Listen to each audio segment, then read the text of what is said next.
ചേർന്ന് കാണാം. ഇനി കാസർഗോഡ് പെരിയ ഇരട്ടക്കൊലക്കേസ് വലിയ വാർത്തയാണ്, വിവാദമാണ്. വിധി വന്നു, അതിനുശേഷം ജയിലിൽ നിന്ന് വളരെ ആഘോഷപൂർവ്വം പ്രതികളെ കൊണ്ടുപോകുന്നത് നമ്മൾ കണ്ടു.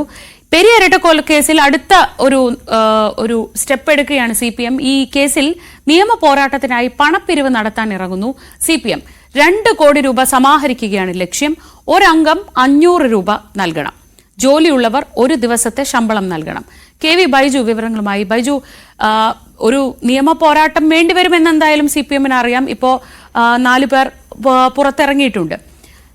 ഇവരുടെ കാര്യത്തിൽ ഇങ്ങനൊരു വലിയ 2 കോടി രൂപ സമാഹരിച്ചുകൊണ്ടുള്ള ഒരു വലിയ പണപ്പിരിവിലേക്ക് CPM ഇറങ്ങുന്ന സാഹചര്യം എന്താണ്? ഈ കാര്യത്തിൽ നേരത്തെയും CPM ഇത്തരത്തിൽ പണപ്പിരിവ് നടത്തിയിരുന്നു. വീണ്ടും അതായത് ഈ മാസം 20-നകം ഒരംഗം 500 രൂപ വെച്ച് നൽകണം. അതായത് ജോലിയുള്ളവർ 1 ദിവസത്തെ ശമ്പളം നൽകണം. അതുപോലെ തന്നെ സഹകരണ സ്ഥാപനങ്ങളിൽ ജോലി ചെയ്യുന്നവർ 1 ദിവസത്തെ ശമ്പളം നൽകണം. ഇത്തരത്തിലാണ് നിർദ്ദേശം നൽകിയത്. അത് മാത്രമല്ല, ഈ മാസം 20-നകം പണം നൽകാനാണ് ഏരിയ കമ്മിറ്റികൾക്ക് ഇപ്പോൾ നിർദ്ദേശം നൽകിയിരിക്കുന്നത്. 28,970 അംഗങ്ങളാണ് ഈ ജില്ലയിലുള്ളത്. അങ്ങനെയാണെങ്കിൽ തന്നെ 2 കോടി 40 ലക്ഷത്തോളം രൂപ, 1 കോടി 40 ലക്ഷത്തോളം രൂപ ഇത്തരത്തിൽ പിരിക്കാനാവും.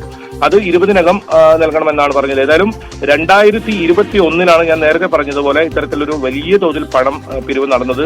അന്ന് പാർട്ടി ഓഫീസുകളുടെ അന്തിമ ജോലികൾക്ക് എന്ന് പറഞ്ഞായിരുന്നു ഇത്തരത്തിൽ പണപ്പിരിവ് നടത്തിയത്. ഏതായാലും വീണ്ടും CPM ഇത്തരത്തിൽ പണപ്പിരിവുമായി രംഗത്തിറങ്ങുന്നു എന്നതാണ് ഏറ്റവും പ്രധാനം.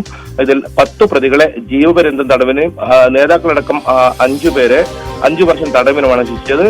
ശ്രീജ സൂചിപ്പിച്ചതുപോലെ തന്നെ 4 പേർ കഴിഞ്ഞ ദിവസം ജാമ്യത്തിൽ പുറത്തിറങ്ങുന്ന സാഹചര്യം ഉണ്ടായിരുന്നു. അവരെ വലിയ തോതിൽ ഇത്തരത്തിൽ രക്തഹാരമൊക്കെ അണിയിച്ചായിരുന്നു സ്വീകരിച്ചതും. എന്തായാലും വീണ്ടും ഇപ്പോൾ പണപ്പിരിവിന് CPM ഇറങ്ങിയിട്ടുണ്ട് എന്നതാണ്. വലിയ നിയമ പോരാട്ടം തന്നെ CPM പ്രതീക്ഷിക്കുന്നുണ്ട്. ആ നിയമ പോരാട്ടത്തിനുള്ള ഫണ്ട് ശേഖരണമാണ് ഇപ്പോൾ CPM-ന്റെ ലക്ഷ്യം. 2 കോടി രൂപയാണ് സമാഹരിക്കാൻ ലക്ഷ്യമിടുന്നത്. രാവിലെ തൽക്കാലം ഒരു ഇടവേള എടുക്കുക.